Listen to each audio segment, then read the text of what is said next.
Hello and welcome to the Duluth News Tribune's Bulldog Insider podcast. I'm your host, Matt Wellens, the Bulldogs hockey beat reporter at the News Tribune.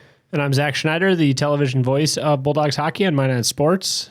This week on the podcast, we welcome back the starting goaltender of the UMD Bulldogs men's hockey program and soon to be an Olympian for Slovakia. Welcome back, Adam Gajan. Thanks for having me. Have you gotten used to Olympian being attached to your name yet? We've asked that of a couple of players over the years when they've come on the podcast. It seems like it takes a little time. I mean, not really. It's been a couple of weeks, so didn't think about it much yet. What does it mean for you to make Slovakia's Olympic team for the 2026 Winter Games coming up here in Milan, Italy? I don't know if I'm pronouncing that right. Milan, is that right? Milan? Yep. Yeah, close enough. Close enough. I'm going to trust the European on the correct pronunciations here. How does it feel? What does it mean to you to make this Olympic squad? I mean, it's unbelievable. Like, just, going to Olympics, like, it's everyone's dream, and being able to do it at 21 years old, like, it's insane. And, just seeing our roster, like, I know a few guys, obviously younger guys, all of them are playing in NHL, but like all the other guys from Europe, I just remember watching them in TV last, 10, 15 years at the World Championship, and I'll be on the same team with them. So, yeah, it's insane. Can you take us through the process? We've talked extensively with members of the UMD women's team who have been part of their country's Olympic pool. The women have done a lot of different camps and everything. The men's national teams and Olympic teams, it seems like it's not as formal of a process as what the women go through. Can you take us through the process, how you made this Olympic team? Yeah, I mean, obviously, like, I was trying to not think much about it and just being focused on, playing here. And I mean, obviously, like, it was one of my goals before the season, and I knew I probably don't have a huge chance of making it, so I knew the only chance I'll be able to actually make it is playing great every game here. And obviously, Spengler Cup, and playing against professionals really helped me to show that I'm ready to play professional hockey. So I think those two games there really helped me to actually make the team. And yeah, I mean, I know that the Slovak national team been talking about it, especially to Blackhawks for the last few months about the possibility of me going. And I mean, Blackhawks was really excited about it. So I'm really happy they supported me in that. And yeah, I got a call one of the days, few days before it was released from goalie coach, and yeah, he was kind of teasing me for a little bit, say that I'm not going, and then he told me I am. So yeah, I was really happy about it. When did they first talk to you about this being a possibility? Was it over the summer that they kind of said, if you have a good couple months that there might be an outside chance you make the team? I mean, I don't really think we overly had that conversation. I just knew if I'm playing well, I'm probably one of 5-6 goalies that can actually make it. And I just remember my last conversation I had with the Olympics goalie coach. Like, we are really close because, I mean, he's been coaching us young goalies since, I'm 15 years old. So I know him really well and he knows me well. And every summer I, obviously talk to him a lot. And we met before I left, and he was already getting into the car, and the last words I told him before I left was "see you in February." So back then it was kind of joke, but obviously it worked out. So I'm really, really excited about it. Had they given you any update during the first half of the season in Duluth, or was that kind of the phone call after the Spengler Cup? Did that kind of come out of nowhere, or did you have some warning that this might be becoming more of a possibility? I didn't really have any warning, but like I said, I knew there is a really good chance. And I can't say I was surprised, I was kind of expecting it, but you never know what happens. They're, just making World Junior team and all of those, there are just so many goalies, right? In every country, even country like Slovakia, and making the Olympics team, everyone wants to go to Olympics. So there are so many options. And like I said, I never really had any conversation that, we are looking at you or something like that, but I knew they've been waiting, and I knew there was a good chance. So, like I said, I can't really say I was surprised, but for sure really excited. I mean, the World Juniors was like that when you made that for the first time, right? That was that was even closer. I guess the comparison would have been like, hey, the Olympics are starting next week, pack your bags. But you didn't have much of a heads up either when you made the World Juniors team there either, right? I mean, yeah, it was a very different situation than this. Like, if it's the same situation, I probably still wouldn't know that I'm going, right? So yeah, I mean, like I said, it was, like 4 goalies ahead of me, and then I just got a call from out of nowhere, right? Like, went from no to USHL, had 2 good games there, and second game I got shut out, and after that I just got text from goalie coach that they're kind of thinking about bringing me in, and then in 2 days I flew there. Wasn't supposed to play at all. First game didn't go well, and then beat USA. I always keep reminding everyone in the locker room, like, I'm 1-0 against USA. So yeah, just great memories. How do you see yourself fitting into the rotation? Break us down this goalie room for Slovakia. What's it look like? I mean, obviously, like, I'm going there as a really young guy. The only player on our roster that never played national team. So usually they give chance to those players on like some really small tournaments or like pre-tournament games before a world championship. And me, like, my first chance will be at the biggest tournament there is in the world, right? So that's great. But I mean, the other 2 guys are older. They have so much experience playing for national team. Hlava playing in AHL, he's been started last few world championships. He's been great. So I mean, I know that like what my role will be at the start, but anything can happen, right? Like I'm great example of it from my first World Juniors, and like I said, I know how important it is, like even being third guy, and we can see it this year in Duluth. Like, we have a great group of guys, and it's really helping me, and I feel like. Like, it's just so important. So I'll be ready to take any role. And if I get a chance to play, I'll be really excited and be ready for it. So, yeah.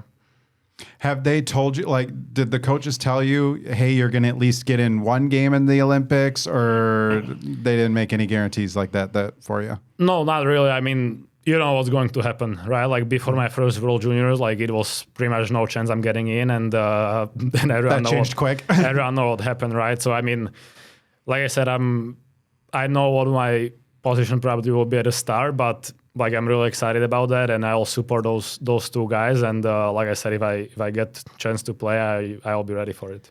What's the mindset compared to the first half, this start that you've had in Duluth this season, where you've been the guy for the most part, other than a couple games in the last couple of weeks that Ethan has started, but you've been the guy through the first half, and now you go to the Olympics, and like you say, you're probably going to be the number 2, number 3 guy, but you got to be ready when your number's called. So does your mindset change from one role to another in any way? I mean, not really. Like, I just know I have to be ready when the opportunity will come. And like I said, I've been in pretty much the same situation a couple of years ago. And I mean, I was ready for it. I feel like that might be also part of the reason why I'm the guy going there, right? Because I've been in that situation, and I was able to step in and play well. So if anything happens, like, I know I have belief from the coaches that I can do it. So yeah. Slovakia won a bronze 4 years ago in Beijing, upsetting the United States. Man, you guys have had the United States number lately here. Sore spot maybe. Beat Sweden. But the NHL is now back in the Olympics this time. Slovakia, 7 current NHL players on your roster, right? Yeah, I'm pretty sure. How do you feel Slovakia compares with U.S., Canada? You guys have Sweden and Finland in your group. I was actually looking at the groups, and I think they'll call your group the group of death with the bronze medalists, and then Sweden and Finland in there. How do you feel you guys stack up, your team, going into these Olympics? I mean, obviously, like, we can't really compare ourselves with those top 4 countries, right? Like, every single of their players is from the NHL. And I mean, looking at Canada and USA, like, the number of NHL stars that can make the team is unreal. But like I said, I mean, our roster, like, there is every best player from Slovakia, right? So I know we have a great team, but obviously, playing against best NHL players will be really hard. But every game starts nothing, and anything can happen, right? So, I mean, we probably won't be favorites in any of those games playing against the top countries, but like I said, anything can happen.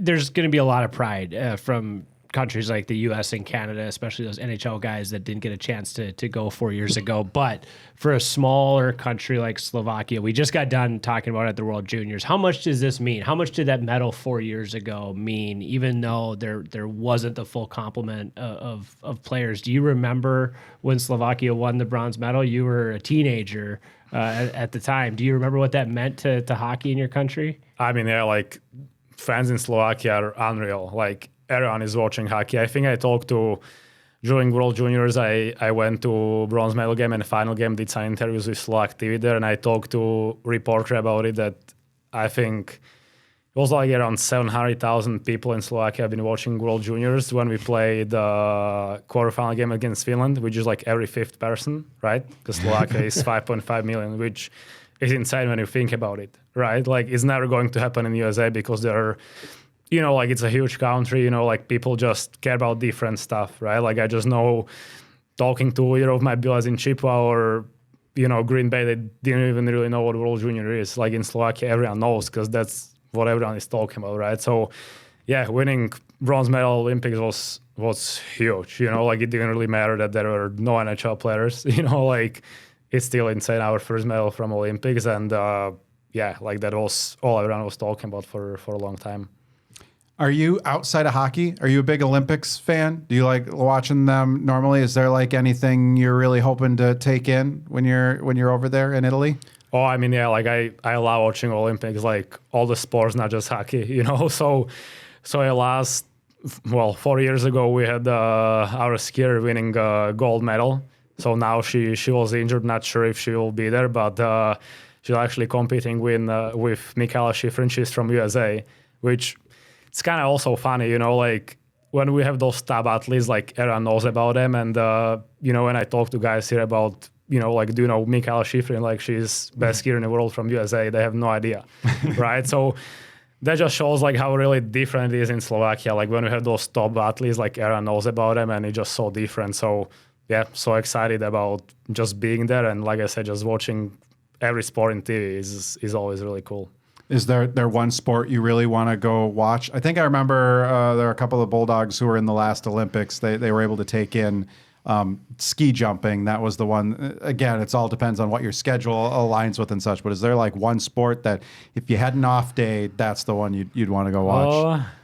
I would say probably skiing. Right? Mm-hmm. Like I said, we have best in the world, you know. So yeah. Not sure if she'll be there. She won the last Olympic gold medal, which was unbelievable for Slovakia. So last couple of years she was out with injury. She's just coming back right now. So if she'll be there, for sure that will be the one sport. Do you know your travel schedule yet? Are you going to be over there for opening ceremonies? Yeah, I'm pretty sure I'm flying there most likely straight from Denver.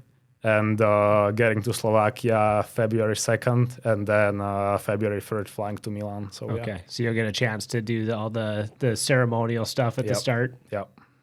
How much time do you guys get as a team? You will get some time as a team to try and gel and get together here, huh? Yeah, for players from Europe and me, maybe the goalie from the AHL, it will be week before the first game, but okay. NHL players are flying on like February 8th, so they'll have a couple days. So it'll be really tough, but I mean, again, as I mentioned, those top 4 teams, they have every single player from the NHL, so they'll be together for 2 days and play right away. So there is no excuse, and yeah, we have to be ready. You got to play against, you mentioned you think the Spengler Cup played a big role in your making the Olympic team? Did the coaches tell you that at all? That was a chance for you to go against professionals, and you're the one that got to make 2 starts for Team USA. So I went ahead and called you Team USA's number one, or the U.S. Collegiate Selects is what we should call them. You were the number 1 goalie for the Collegiate Selects. How big of a role did that play, and what was that like for you playing in that tournament? Yeah, I mean, as I mentioned before, I think that was huge for me for making the Olympic teams, and honestly, like it was in my head before those games, right? Like kind of no one really knew about it, but like I said, I mean, I didn't really talk to coaches from Slovakia about it, but I knew that I have pretty good chance of going there, and I knew that those games at the Spengler will be really important for me because Yeah, I mean, college hockey is obviously really good, and we proved at the Spengler Cup playing against professional players, right? Like, I think we showed everyone how good college hockey actually is, but it's still not playing against professionals, and I think those 2 games really helped me to make the Olympics team. How big of a step up was that you felt? How big of a difference was that? Maybe at least for a goalie, from a goalie's perspective, taking on those professional teams from Europe. Obviously, Canada was an all-star team of professional players from various levels. How big of a step up was it? Because you guys made it look like it wasn't a step up. You guys were pretty good. You were entertaining to watch. Yeah, I mean, I feel like obviously like it was faster, and like you can tell those players are playing professionally for a long time. I think you told me, right, that Davos had like 1,800 NHL games volunteer, right? So like you can't really compare it with 20, 24-year-old guys. But I mean, like I said, we knew we had a lot of skill, speed, and we played together pretty well. I mean, we knew each other for a few days, so we didn't have a lot of time to practice together. But for sure, it was a little bit faster and just different hockey. But I mean, for me, it's always easier to go on higher level than then coming back, right? So I had that experience for a few times already, and like I said, going up, it's always easier than coming back. I don't know if you could call this season at UMD maybe an underdog. Maybe at the beginning of the season, people didn't expect you to be quite this high this early in the rankings and things like that. But playing for Slovakia in the World Juniors, playing for the U.S. Collegiate Selects at the Spengler Cup, now for Slovakia at the Olympics. Do you like being a goaltender on a team that maybe people don't have super high expectations for against some of these superstars like the United States and Canada? Is that fun being a goalie for you to kind of go out and say, I'm going to have to make 40 or 45 saves to win this game? I mean, yeah, like those games are the most fun, right? And I feel like I was real lucky. The 2 World Juniors I've been part of, like we had one of the best teams that Slovakia ever had, like especially second year, we had like, I don't know, like 12 drafted players, and we still didn't have Slavkovsky and Nemec, right? Who already played in the NHL, which I don't know if that ever happened in Slovak history, that we didn't have 2 players because they're already in the NHL. That usually happens for Canada, like not even really for USA very often, right? And for a country like Slovakia, we had a great team and didn't have our 2 best players. So it was really like great experience, but obviously heartbreaking losing in overtime back-to-back years, So I thought we had a chance of winning the whole thing the second year. Obviously won the first 3 games. Then, the last game against USA for, who's going to win the group. I got day off, for some reasons. And we lost that game and, played Finland last. So it was really tough, but just great experience. And we got so close to, making it to medal games. What was that experience like overall at the Spengler Cup? We talk about the hockey. The U.S. Collegiate Selects surprised a lot of people. You guys were really good, had a good shot at winning that tournament. Fan favorites over there, too. You guys developed a following until you were taking on the hosts in the championship. Then everyone, it seemed, was rooting against you by that point. But what was that experience like? And you had mentioned before, you got a chance to grow up watching this tournament.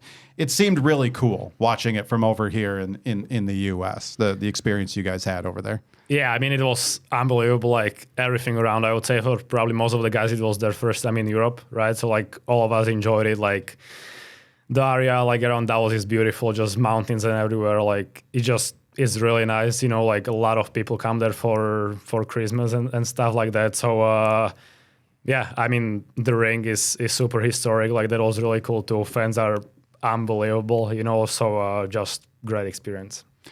Did some family make it out there to watch you play? My dad with my neighbor came for the whole week, and then my goalie coach from Slovakia, he's with I think under 16 national team. They had tournament in Germany, so he was a few hours away so he came for the final game. So yeah.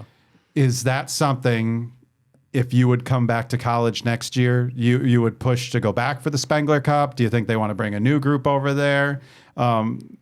What do you think of college players continuing to play in that tournament? And is that something you would want to do again? Oh, I mean, 100%. Like, as you said, like if I'm back in college next year, like 100% want to be part of that team and have a chance of winning it. Like I feel like this year we, 5 minutes to go in the final game, it was 3-3, then kind of unlucky goal, right? So we've been really close, and it could have went either way. Unfortunately, it didn't go well for us, but still, I mean, great result, right? Like being their first time in history as a college select. So yeah, I mean, if I'm back, hopefully I get a chance next year again.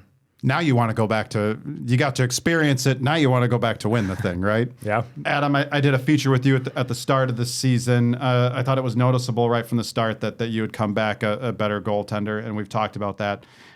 You partially credited golf for your resurgence this season. The big mystery we had was, how do you keep it up in the winter here? So I'll ask you, how's the golf game going, and then have you found a simulator to keep it going? Yeah, I went a couple of times with some of my teammates. Actually, I was just talking with our two goalies that we might do it as a goalie group this week. But yeah, obviously, not a lot of time. I've been hitting some balls in our living room, which my roommates don't really like. But yeah, I mean, it's something that I'm enjoying outside of hockey, which I didn't really have anything like that last few years. So yeah. Golf is a tough thing to convince me that it's good for your mental clarity, because it's such a frustrating game. But is it just time away from hockey? Is that the biggest thing for you, just focusing on something else? Or do you enjoy the mental anguish that comes with the sport of golf? No, I mean, I feel like it's, like really important just having something else than hockey. And like I said, if someone asked me like a couple of years ago what I like to do outside of hockey, like I would really have to think, and I don't really know what I would answer, right? So no, just, like my goalie coach has been, like telling that to me for years. And I feel like, like last summer, it was the first time that I actually like realized it and found something that I like to do outside of hockey. And not just golf, just like also spending more time with my teammates and those other stuff. I feel like, I don't want to say I'm not as focused on hockey, because that's not true, but maybe spending less time on my own working on hockey and spending more time with my team, that's also really important. Had you ever golfed before last summer, or was that the first time you'd ever done it? I kind of did, like I never did in Slovakia, but then I came to Knoll, and like when guys went golfing, I went with them, but I didn't really play, just hit some balls, because I never done it, so it was horrible. And then I would say like my freshman year, I played with guys a few times, and then after a season, I would say I played more than usually and got just a little bit better. It wasn't even close to, like consistent and stuff like that, but once in a while I got a good shot, and that's why I was like, oh, like maybe I should start working on it. And then I did, and I got a lot better, and it's, when you are better in stuff, it's more fun. So I'm still not where I want to be, but it's something that I feel like it's good to have something that I want to be good at outside of hockey, right? Because I feel like it was all just hockey. And it's not super important to be great in golf, but I want to be better. So, yeah. Does Slovakia have an Olympic golf team? Actually, at the last Summer Olympics, I think he is married to, his wife is from Slovakia. So that's why he was representing Slovakia. But we got a golfer who won medal for Slovakia, actually, at the last Olympics. I did not know that. He's not originally from Slovakia, but was playing for Slovakia. So, yeah. So I feel like there's two types of golfers out there in life. You could say the same thing about bowling and a lot of other certain sports. And this is the Wisconsin coming out in me right now, by the way, just to preface it for everyone. Zach, you're a guy that goes out there. When you golf, you're a golfer. You're a serious golfer that cares about his game. Some people measure their strokes on the golf course. Other people, and I would have at one time fit into this category, they measure the amount of beers they put back while golfing. You know these people, right, yep, Zach? Yep. Yeah. There's two different types of golfers. There's golfing because, hey, it's a reason for me to drink. You could say the same about fishing. I think bowling is entirely in this category. Curling's probably in the... there's lots of things in the state of Wisconsin that we do because it's an excuse to go drinking. But then there's people that really care about their golf game and the score. Adam, where are you on the spectrum? Like as a high end athlete, do you anguish over your golf score? Like I know you have teammates that are very like serious about their golf scores and such, and then there's others that are just out there to hit the ball around and have a good time. Where are you on this? I would say like I'm somewhere in between. Like obviously, like I just kind of started, so trying to get better. And I mean, I was really excited like how much better I got in pretty short amount of time. And Yeah, I would say before it got really cold, I've been golfing a few times, most of the time with Clips, and he's not great either. So, maybe going golf with Shags or someone like that who's been golfing since they're kids and are really good in it would be hard for me. But playing with someone who, I would say I'm better than him. So but we are pretty much on the same level, right? So I mean, it was really fun. I mean, we obviously been playing against each other. I won, so he had to get me a dinner, but nothing too serious. So yeah. I feel like for your financial health, you need to stay on the spot you're on right now, right, Zach? Like there's a line when you just start getting obsessed with it that it becomes expensive, and as you said, it becomes maybe damaging. Golf can become damaging to your mental health instead of good for your mental health. There's a line, right? And I think Adam's approaching it maybe already there because you're already so competitive. But I feel like it's a sport where if you're bad enough, then it's easy to not care. But then once you start getting a little bit better, it's like, well, why can't I shoot in the 80s and then the 70s and all that? It's just key. It's same as hockey, right? You know, the better you get, the more you expect of yourself, and it's just always frustrating. The ball's just sitting there. I mean, goaltending when I was younger, I mean, I always gave myself an excuse, right? Puck's moving fast. There's a lot happening. There's a lot of variables. In golf, it's just the ball's just right there, and I still can't put it where I want it to go. But Adam, you mentioned you and your fellow goaltenders thinking about taking a golf outing to the simulator. What's the relationship like between you and Ethan Dahlmeier and Cole Sheffield, who I keep wanting to call Gary Sheffield because that's what Scott Sandlin was jokingly calling him at the start of the season, and he said he abandoned that nickname because, as I said, Scott, that reference might be over all these kids' heads. What's the relationship like between you and your fellow goalies this year? Yeah, I mean, like I said, just having a good goalie group is so important, and they've been great to me, right? Like everyone wants to play, and it's not easy not to be playing. Like I started every game before Christmas break, and they've been supporting me, and that's what I did when I haven't been playing the last two games, right? So I think it's just really important. Unfortunately, it wasn't great last year, and I feel like it really affected me. And I always, either in national team or juniors, like Green Bay or Chip, I had great goalie partners, and it's just so much better, right? Because you have to be close with your teammates, but the goalies, they just understand how you feel a lot more than any other guy on a team, and it's so important to be close with them, and I feel like it helped me a lot this year. Ethan got his first start of the season a couple weeks ago against Lindenwood, and then he played in Saturday night's game here against St. Cloud State. I'm sure that's a game you would have liked to play in after the way that Friday kind of got away from you guys. But to see him go out and the team go out and get a win in a game that you got some rest and you got to get ready for what's yet to come in the second half, and you got the Olympic break for you. I mean, what did that mean to see him go out and play well and see the team kind of rebound after you hadn't lost on a Friday night, and so it was your first chance to go back-to-back nights and try to rebound from a loss. So what did that mean this past weekend? Yeah, I mean, it was, someone told us before the season that the first Friday we'll lose this, middle of January, we'll probably take it, right? So obviously, lost on a Friday first time, so it was different feeling. We knew we have to bounce back and get a split, and it happened for us. So, I thought Saturday we've been great, and the Aussie played great in that. So, huge win for us.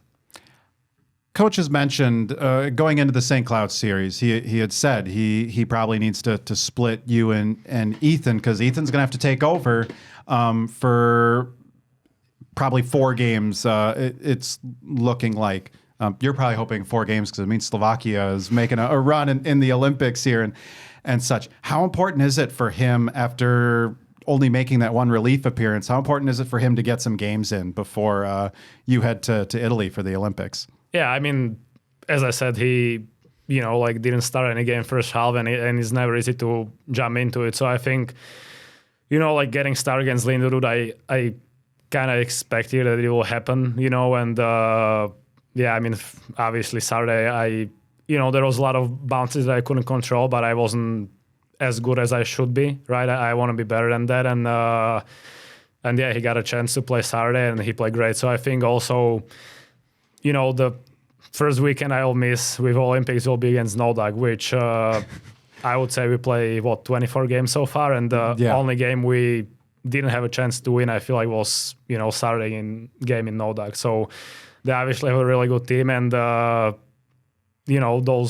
games will be really, really hard on the goalies too. So I feel like just getting few starts for him, like in the last couple of weeks will be great. Scott Sandlin talks to us often, and he's been actually complimentary of this year's team with the internal competition that you have at every position, and keeping guys healthy has been part of that. Last year, a lot of guys were hurt, and that hurt the competition part of the roster. Yep. But at the goaltending position this year, you've started so many of the games. But how important is it for Dolly and for Chef to be there? Because it's not because those guys aren't ready to play. It's because you played so well through the first half that you kept earning starts.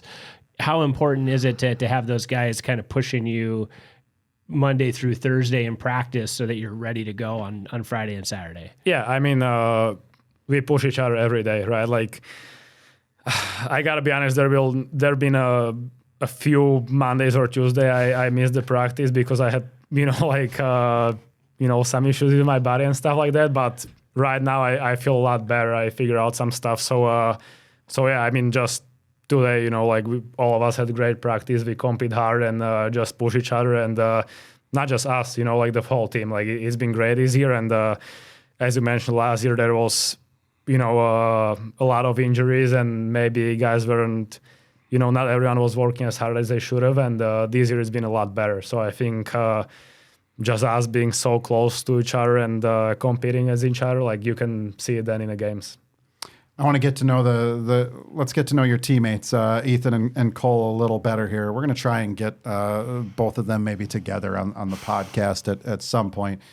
Everyone always recommends gets two goalies on the podcast together and see what happens. Of the three, have you golfed with either of the two of them before? Who's the best golfer in this year's goalie room? Maybe ask me this weekend after one of the games. After this weekend? Okay. We just golf as a team, so I don't really remember, but like I said, I just sent a text last night, like we always do like goalie dinners and stuff like that. Mm-hmm. Like, that's big thing I wanted to do this year, just actually like just work on it, like just be so close and be supportive to each other. So we've done dinners, like every month or so, and last night I was just like, let's do golf and go to dinner after. So I think we'll do it this week, and hopefully we have a great weekend. And when you will ask me after one of the games, you'll be in a good mood, and I will give you a better answer. All right.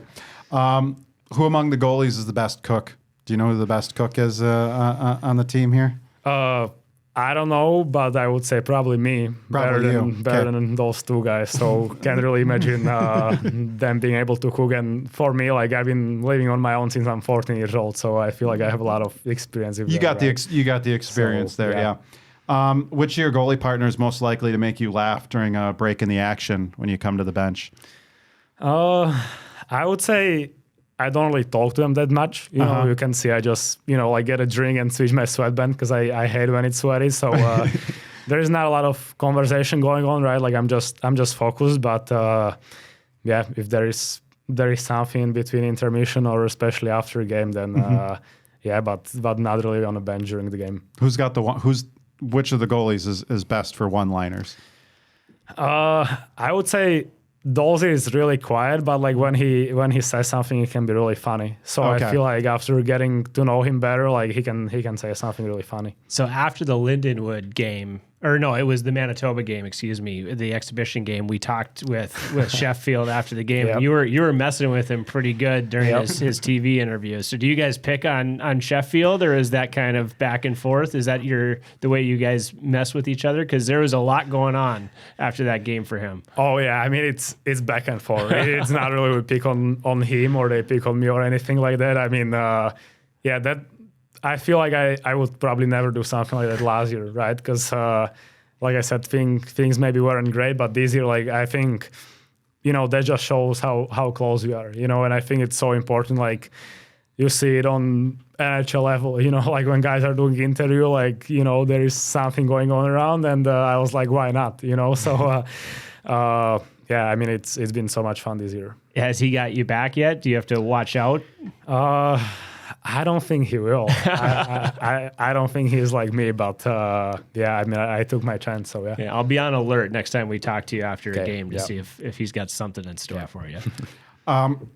Former Harvard goaltender, Bulldog assistant coach Laura Bellamy, famously on this podcast, told us goalies make the best shooters because they know exactly where to score on. Which one of the three goalies, you, Ethan, and Cole, most likely to score on a penalty shot if you got a chance? Oh, 100% me. 100% you? Yeah, I mean, I'm pretty confident I can, if I go like 10 shootouts, I can probably score more goals than some of my player teammates. So yeah, I'm pretty confident about that. So yeah. All right. Some quick hits to close this off. We had talked earlier, you and Zam were in Switzerland for the Spengler Cup. You guys, the Bulldogs are going, the men are going to Ireland in November of next season. If you could pick any place in Europe besides Slovakia for the Bulldogs to go play a tournament, what would you pick? Any place in Europe besides Slovakia? Because I know it'd be fun to take the boys to Slovakia, but where else would you want to go play a tournament? That's a hard question. I feel like, I mean, Switzerland is great, like obviously a lot of beautiful places. Now, probably my favorite country in Europe to travel is Italy, where the Olympics is right now. So, yeah, I don't know, a lot of options like then Finland and Sweden, like hockey countries. So, yeah, I don't know. I would say probably Switzerland would be pretty cool. Like hockey country, just great nature, and I think it would be a great experience for guys, What's your favorite Italian dish? Probably pasta. Pasta? Yeah, I really like pasta. So yeah. This will be, the women talked about being in Ireland. Ireland, not a big pasta country. So that was an adjustment for some of them. I feel like NHLers are going to you're all going to be in heaven. All hockey players are going to be in heaven over there. And in Italy with the pasta over there. What's your go-to place in Duluth for food? Do you have a go-to restaurant? We usually want to do like team dinners, like not mandatory, just like, whoever wants to comes. We like to go to sushi a lot, or maybe Mexican food. So yeah, I would say those two places. Okay. Do the goalies? Do you guys have a go-to place for your goalie dinners, or do you guys like to mix it up? Yeah, we mix it up. Like I said, sushi, Mexicans, or just normal food. So yeah. If you could draft one Bulldog to join Slovakia at the Olympics, who you taking with you? One guy you could quickly make a Slovakian citizen. Probably Max. I mean, I think he's a really good player. I feel like from our team right now, he's probably the most ready to play professionally, right? So probably him. You sign a pro deal with the Blackhawks this spring. What's the first thing you're purchasing with that signing bonus? What are you doing with it? Well, I never really earn any money, so I'll try to be smart with it. Like probably invest some money and like try to be smart. I feel like my dad will for sure help me with that because he has a lot of experience with that. But when I will earn some money, probably the first bigger thing I will buy will be probably car because I really like cars. So yeah. Upgrade, buying a car. Do you have a car over here? Yeah. I have fine car, but in snow it's not great. So going up the hill just yesterday it wasn't that bad, and I barely made it up. So I'm like, yeah, hopefully it's snowing in those freaks and I'm gone, and not before and after because it'll be hard to get up the hill. I drove, I think like my first 7-8 years living in Duluth, I drove a Toyota Corolla around, which was a challenge at times getting up and down the hills. But I had driven that thing for like, I don't know, 10, 15 years. So I got really good at knowing its limitations and what I could do. What are you driving around? I have GMC SUV. I needed a big car because of all my gear. Because you're a goalie, yeah. You can't fit goalie pads in a Toyota Corolla. Yeah. I had to upgrade my car because I had a second kid. Could no longer fit. What kind of car do you want to have? Probably my dream car that I really like is Lamborghini Urus, like kind of SUV, but like kind of sports car, like something in between. So not a huge SUV, but big sports car. So yeah, I mean, I think it looks great. So yeah, that'll be the one. All right, Adam, last question here to close it out. My 7-year-old wants to be a goalie. How do I stop this? How do I stop him from wanting to be a goalie? Because I have a RAV4 right now. I don't even know if that'll fit goalie pads in the back of it. What do I got to do to stop this kid from wanting to be a goalie? I mean, I don't really know, but, like he's probably not 6'3" as me right now, so I think his gear will for sure fit into the car right now. And gear will fit in there? Okay. And yeah, I mean, if he really wants to do it, there is probably nothing you can do to stop him, right? So I wanted to be goalie since I was 2, and if my parents tried to stop me, I don't know if it would work for them. So yeah. All right. Well, you're gonna have to help me come put on his. I've watched other dads have to put goalie gear on their kids, and I'm like, oh my god, we're gonna have to show up an hour before practice to get all this. It's not that hard when you figure it out. Once you figure it out, well, I don't know how to do it right now, so I might be calling you or one of the other guys to come help me. When I go to player gear, like once in a year or whatever, like that's hard for me because like it's just weird, right? And like then when I'm on the ice, I feel like I'm not wearing anything because I'm used to just wearing so much gear. So. No, honestly, I feel like it's maybe even easier than putting on player's gear when you find a way how to. All right. Adam, thanks for coming back on the podcast, and congrats, man, on getting the call for the Olympic team. That's really cool. We're looking forward to watching you over there. Yeah, thanks for having me. It's been great. All right. Thanks, everyone, for joining us on the Bulldog Insider podcast this week. You can catch us on Apple Podcasts, Spotify, YouTube, wherever you get your podcasts. Like us, subscribe, and rate us. For more Bulldogs hockey coverage, visit DuluthNewsTribune.com/Bulldog Insider. Subscribe to gain access to all of our coverage all season long. Zach, the Bulldogs are back. The men are back in Duluth to host Western Michigan this weekend. Where can everyone find that series? Yeah, My Nine Sports, big series again in Duluth with the defending national champs, and big for NCHC standings. So it should be a fun series. I'm looking forward to it, but it'll be on My Nine Sports Friday and Saturday. Like the WCHA, I feel we get spoiled. Defending national champs coming into town. It's just the NCHC just always happens. Thanks everyone for watching us. Thank you for listening. We will catch you all next week.